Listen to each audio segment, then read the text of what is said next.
So karon mga idol, nagbuhos na pud sila dire. Gikan ta sa luhan, insakto nga pag-abot nato dire, diha lang mixer. Kay nga atong taho di ba? Ikaon pud taho nga atong idol dire.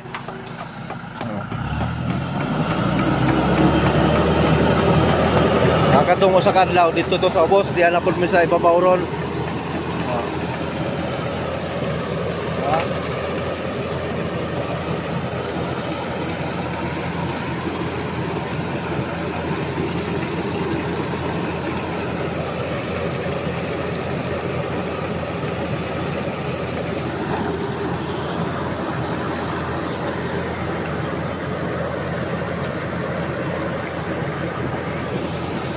Kahag Joshua.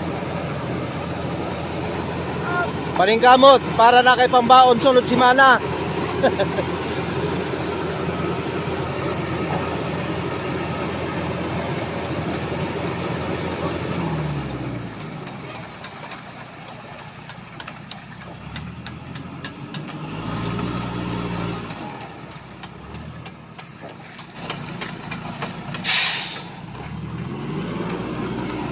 Tulpo ka rare. Ay naka-video ba siya? Tulpo ka rare. Picture naman na. Tulpo ko ni.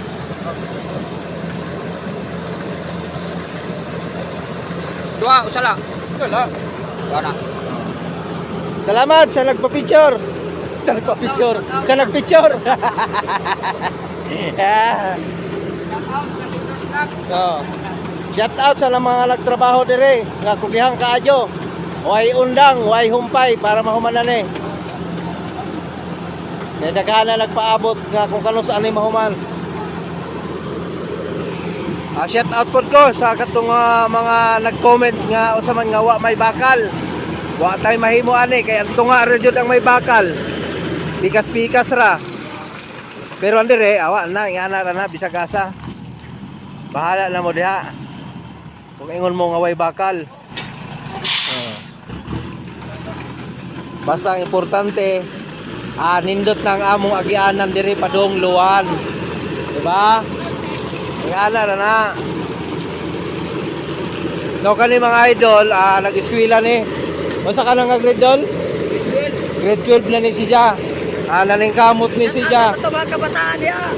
Naningkamot ni si Ja pagtrabaho diri para naa si Ja ikatustos sa iyang pag-eskwela.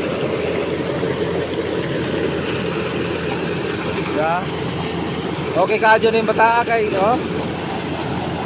bisag ing anara na siya kusgan.